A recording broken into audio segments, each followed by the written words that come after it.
I must seize this opportunity to send through you to the American people and to the American President and to the Congress my deepest gratitude for the help they are giving us and for the very warm welcome that was accorded to us during my visit in the States this year.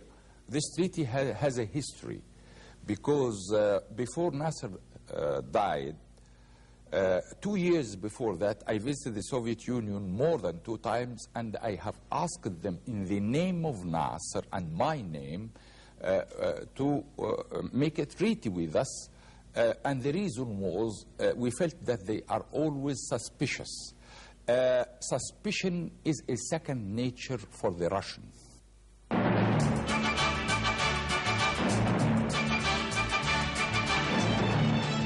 Radio and television commentator Garner Ted Armstrong conducts an exclusive interview with Anwar el-Sadat.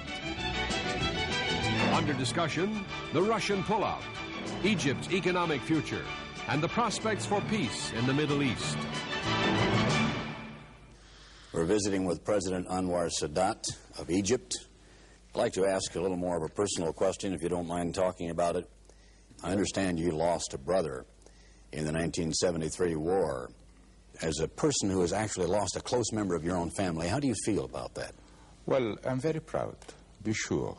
I'm very proud, and my family also is very proud with me because I lost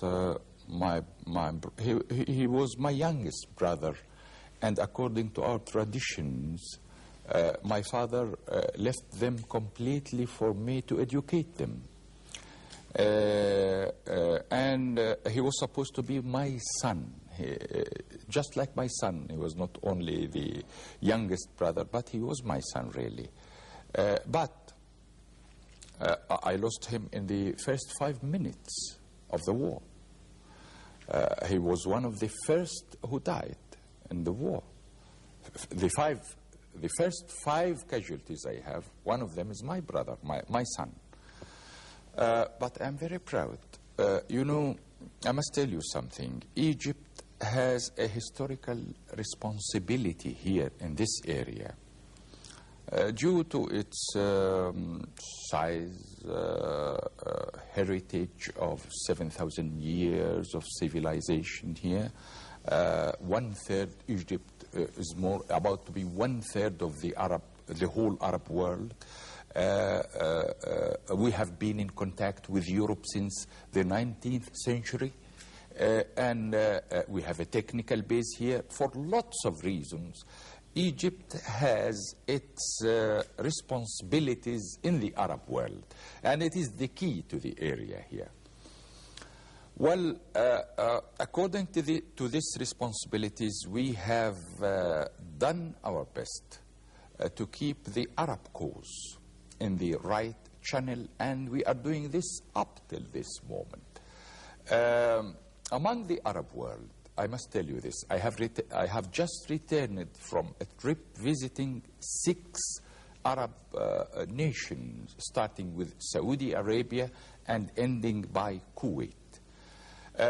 Maybe you don't know, during the October 73 war, we had Kuwaiti soldiers here on the bank of the canal, and they suffered some casualties. But the most important thing I asked them in my last tour, it was just a week before, I have discussed with them our economic position. It is a difficult one. When I say it is a difficult one, I mean that it is not a desperate position at all, but it is a very difficult one. And I must tell you this quite frankly, when we work together in the Arab world as one family, it is a tradition that we can do whatever we can. And in the 73 war, I have done my best 2 years before the 73 war to bring our Arab brothers in one family according to our tradition. But through the family dialogue, we can reach anything. And that's what has happened in my last trip. The 6 nations that I have visited, they have agreed to raise a fund to help the economy of Egypt. And in this respect, I must seize this opportunity to send through you to the American people and to the American President and to the Congress my deepest gratitude for the help they are giving us and for the very warm welcome that was accorded to us during my visit in the States this year. The United States is helping. My Arab colleagues are helping.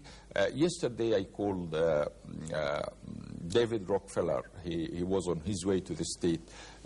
I called him and we had a very fruitful discussion here with me and the Vice President, the Prime Minister and the Minister of Foreign Affairs. I must tell you this, everyone is helping. Our brother, the Shah of Iran, also is helping tremendously. So from every way we find a very good spirit to help us. This, in the Arab world, translates the brotherly relations and the family conception that we have. Before the 73 war, we didn't have this conception. We were attacking each other in the Arab world like the Syrians are trying to do now, but all their efforts will be in vain because the Arab world has been reborn after the 73 war, and history never goes back again. In a moment, a first-hand explanation of the Russian pullout.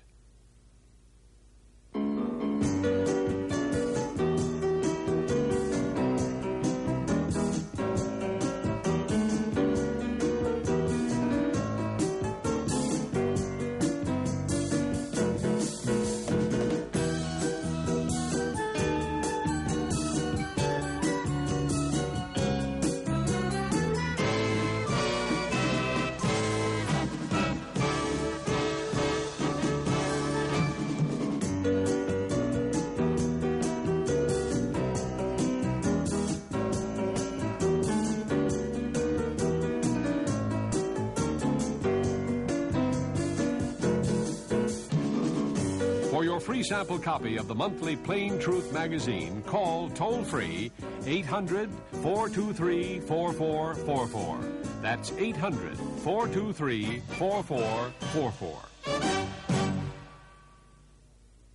Now, you yourself, as having been a political prisoner under King Farouk, I'm told that one of the first acts you did, among many others, was to release political prisoners, among them Mustafa Amin, who is a journalist. He speaks very highly of you. Didn't that present to you some difficulties, being the vice president and having the feelings that you must have had about political prisoners under Nasser? Did this cause any difficulties for you? Well, it has caused, but because me and Nasser, in the first place, we were friends. And this friendship has never changed, in spite of the fact that we started a revolution together, and then he became a president, and I became a speaker at one time, and then vice president. We have always known each other as friends. So, in the open, I have no quarrel with him. We discuss freely and criticize, and sometimes we raise our voices together. But because we are friends, and I know Nasser is very sensitive, and I had confidence in him. But still, he has got his own ideas. He thought, or this was his nature, that if he centralized the power in his hand, he can evade I mean, the delay of fulfilling our aims or so. And this was the start of the way he has already adopted after he was elected president in '56. You are the president of the only nation on the face of the earth that I think I know of that has ever had thousands of Russian technicians, heavy Russian involvement, Russian military supplies, with all that that entails to the Western mind, especially in the United States. And yet, you asked all these Russians to leave. There must have been some difficulties behind the scenes. Would you like to comment on that? Yes, there has been great difficulties. In the first place, they didn't know that Nasser, before he died, he has given me the full details of everything. The relations with the Soviet Union, Nasser and me only dealt with them during 10 years before he died. And I know every detail. So after Nasser died, they promised him some certain arms and so. And after he died, I asked them, why didn't you send this? It appears that they thought that Nasser didn't tell me about it. So I told them the full details. And it was in my first secret visit to the Soviet Union as a president. This was on the 1st and 2nd of March, '71. We had a very hot discussion there. And I had my delegation. My delegation attended the whole discussion. It was a very hot discussion. And in spite of that, they didn't send anything. This treaty has a history because before Nasser died, 2 years before that, I visited the Soviet Union more than 2 times, and I have asked them in the name of Nasser and my name to make a treaty with us. And the reason was we felt that they are always suspicious. Suspicion is a second nature for the Russians. This is as a fact. But we felt that they are very suspicious. Well, I asked them 2 years before Nasser died in the name of Nasser and my name. The year Nasser died, he visited the Soviet Union 2 times. The first one, as I told you, in January '70. The second one in June '70. Nasser went to the extent when he asked them for a treaty to eliminate their suspicion, and they refused. He told them very well, if you are still suspicious, I'm ready for an alliance, and I'm ready to sign it here on the Kremlin table there. They refused also. So it was something very peculiar. They refused during Nasser's time for me and for Nasser, and then suddenly they come in May and ask for a treaty. I tried to tell them the time is not in their benefit to do this. I myself, I have no objection at all. I want to eliminate their suspicion completely, because no one is helping me at that time or sending me arms except the Soviet Union. So they insisted. And they told me about this propaganda of the West and their friends, and so I said, very well, and we made the treaty on May '71. After that, I visited the Soviet Union in October '71. And then in February '72 and May and April '72, just 20 days before Mr. Nixon visited there for the first time, exercising the détente. He visited there in May. I was at the end of April there on the demand of the Soviet leaders. So in a year, I visited the Soviet Union 4 times as a president. 1 a secret visit and 3 declared visits. In those meetings, we had hot discussions. and we differed because they didn't provide us with the material that even that they have promised Nasser before he died. And after that, to me, they didn't provide us. And suddenly, the communique in Moscow that was issued between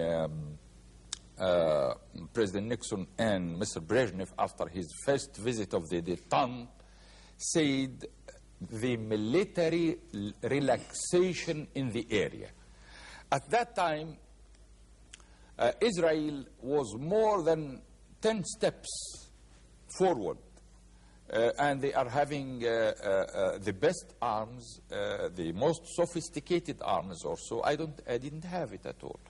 Well, if the Soviet Union agrees in the communique to say military relaxation, this will mean that our land will not be liberated because we are far behind Israel, and they are not giving us even the arms to be 2 or 3 steps behind Israel. I told them, in spite of the fact I'm the one that his land is occupied, I should ask more than Israel, but I'm asking only to be a step or 2 behind Israel. Even this they didn't agree to.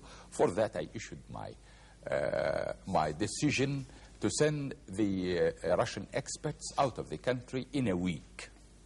And it was fulfilled. They had 1 week to pack up and leave. That's right.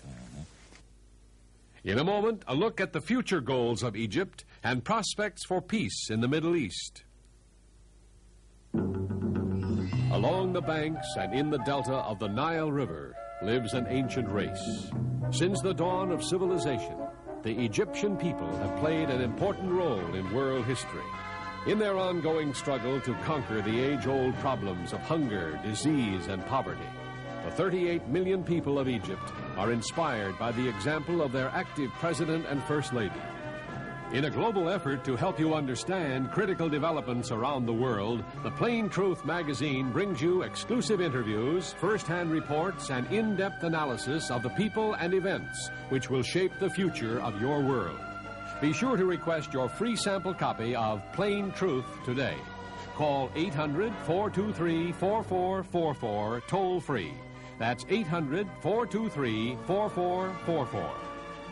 Around the World, Plain Truth, a magazine of understanding. What are your goals? How do you see your own personal contribution to Egypt as a nation and to the world? Perhaps you don't know that I am now in the 6th year of my first term, and my term is to end next October, few months from now. I have lots of work to do before this time expires. First, I have started the institution system in the country. Now, we have the cabinet as the executive power. We have our parliament as the legislative power. I am starting a complete new experiment. The press itself, it will be also one of the institutions of the country. In a few days from now, I shall be receiving the report of the discussions that has started since a very long time about the future of the political system in our country. The Socialist Union will readjust itself according to the report I shall be receiving, and we shall have opposition, and we shall have a true democratic system built on institutions. I promise I shall fulfill this before the next few months to the end of my period. the most important, the other most important thing for me is I have already started what you call a social insurance for every citizen that lives on this land, either in the desert or in the delta or anywhere. And it has, the plan has worked, and I promise also that I shall fulfill this promise to my people before my first period expires. Then the most important thing is that our revolution of 52, I'm going this year for the first time in the history of revolutions to deliver to the representatives of the people and the people of Egypt.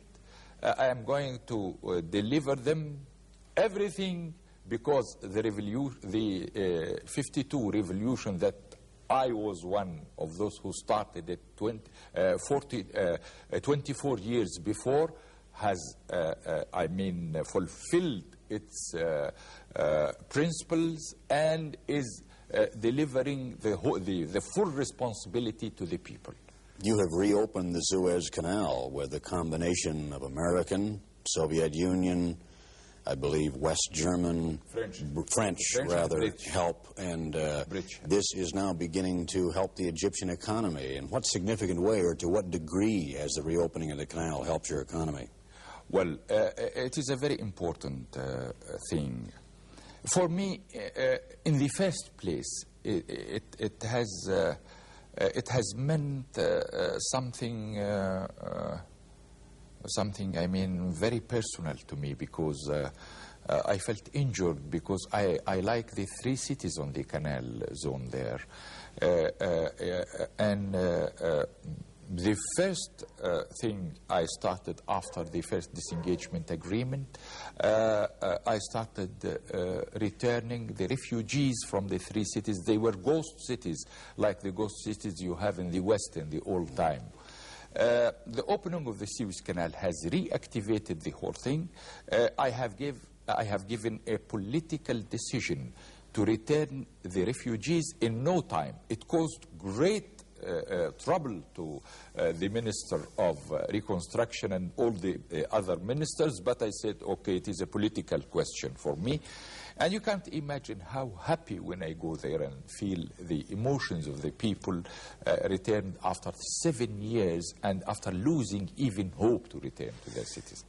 In what significant ways do you see that this situation is being turned around, so far as development of the infrastructure of the city of Cairo, of the industrial base, building of new cities, relocation of some of the people in overcrowded conditions? What progress is being made? Starting from 62, we had very ambitious plans that we couldn't fulfill. This has ended by great troubles in my economy.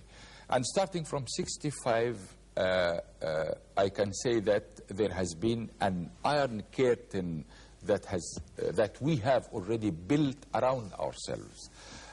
We didn't get in touch with the Western know-how, with the new developments. The Soviet Union was the only source that was helping us at that time. And then came the war, and we bleeded. As you said exactly, we bleeded to the extent that in 73, a few days before the war, when I called the Security Council, here I told them our economy is below zero. This means that we shall not be having the loaf of bread for our people in 74. This was the real situation. After that, our Arab colleagues came to our help after the war started, and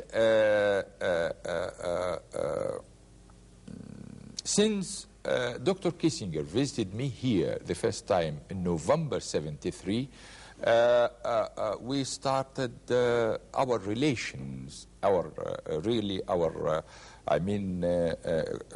stable and concrete relations with you. And then after the visit of Mr. Nixon here in '74 and my meeting with President Ford in Salzburg last year and my visit to the States, thanks to you, I can say this, that you have given us great help really in our difficulties, in our economic difficulties, but still they are tremendous. For that I made my tour that I told you about, and I shall be visiting Germany at the end of this month also. I have the best relations with France through my friend President Giscard d'Estaing. We have the best relations also with Japan now, and everything has started revolving again. And it is true that even the infrastructure of the country here is very severely damaged, very severely damaged. But we shouldn't lose hope.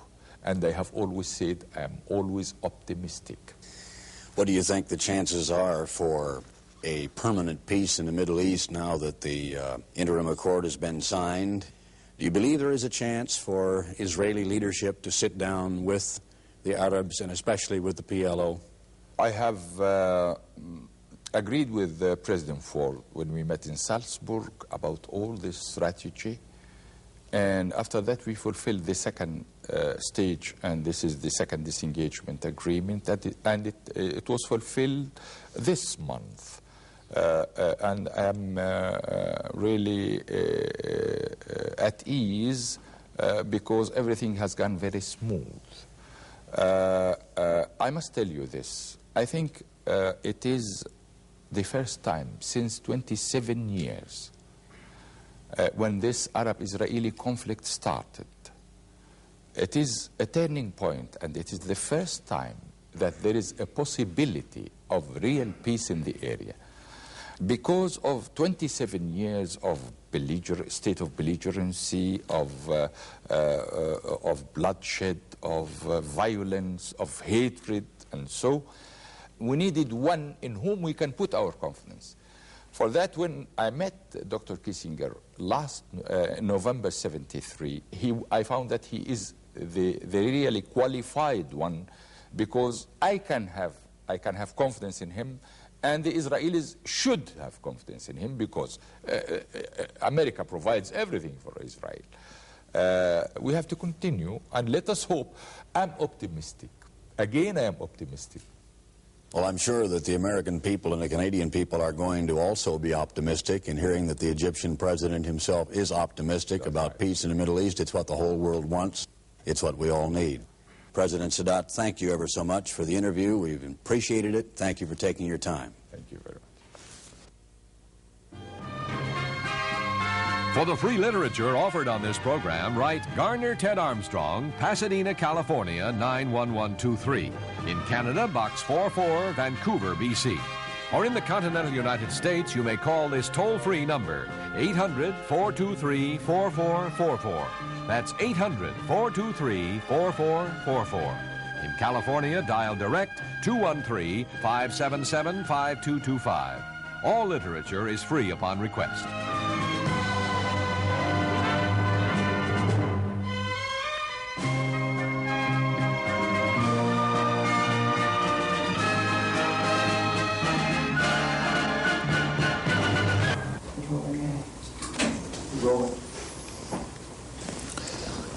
Mr. President, when we spoke last, you described the situation in the Middle East as explosive and very dangerous.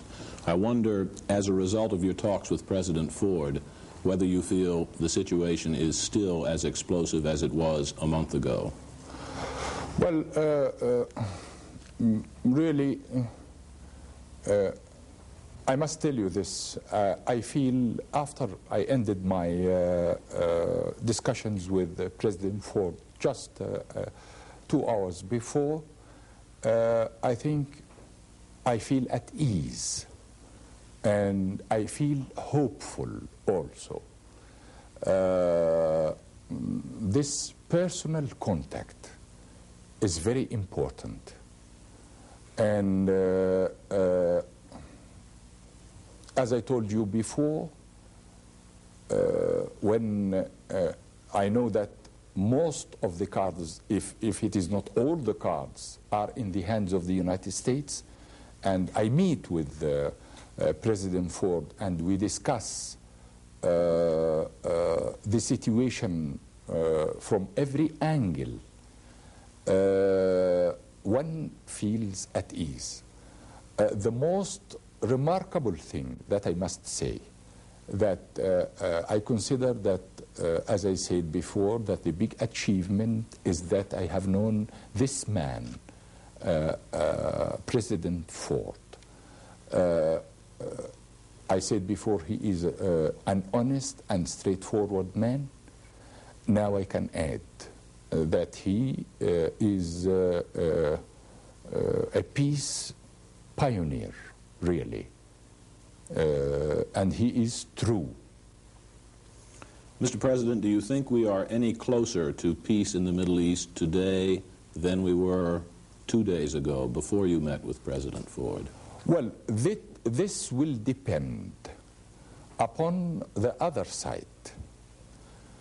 We have discussed, President Ford and me, all the possibilities to push the peace process after it has stopped because of the collapse of the mission of Dr. Kissinger late March.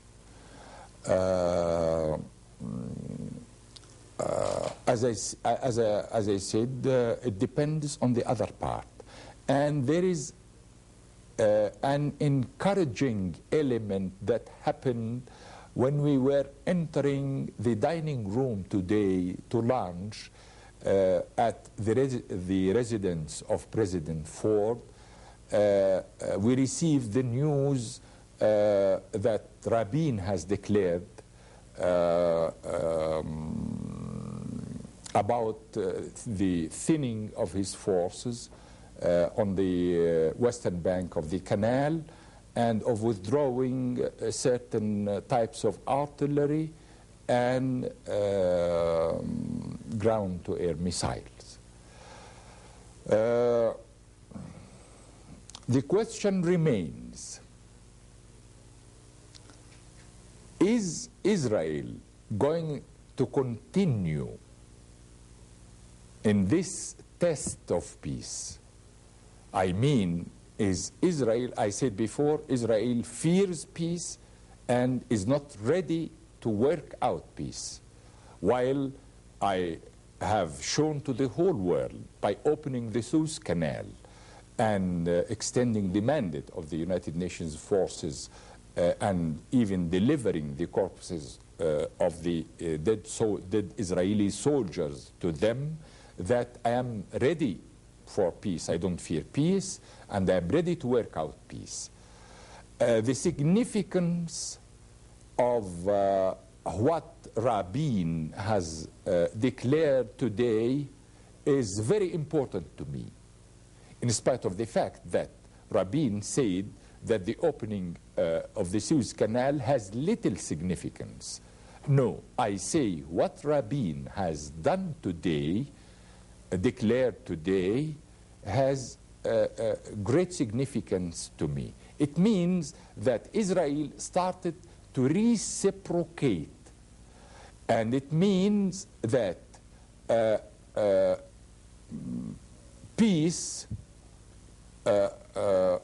which we are after, all of us, and President Ford, as I have seen, has proved to me that he is with us in this. Peace and the process of peace will be starting to have momentum again after it stopped. You think the momentum has restarted? I think by the act of Israel today, the momentum has started, but it depends. Is Israel capable to continue or not? I'm ready to continue. And I think President Ford knows this by now. He knows that I'm ready to continue the peace process, but it depends on the other side. Are they ready to continue or not? How are you ready to continue, sir? As I said, I came here open-hearted and open-minded. And then when I met President Ford, really, and had the first session of discussions with him, and then the second session, and we ended, I came to the conclusion that I'm hopeful. I want you to mark always that I have always said, and I shall always say, that most of the cards, if not all the cards, are in this game are in the hands of the United States. After I have seen and discussed with President Ford, I am at ease, as I told you, and I am hopeful. What Israel has done today, I don't want to minimize it like Rabin minimized my action in opening the Suez Canal. It is of important significance because the peace process is reciprocal. No one party only can make peace. All the parties concerned can make together peace. For that, I think the peace process has started already again, in spite of the fact that the United States has not yet completed its reassessment, as I have learned from President Ford, and in spite of the fact also that President Ford needs more consultations with other parts, as he said in his conference. Mr. President, one final question.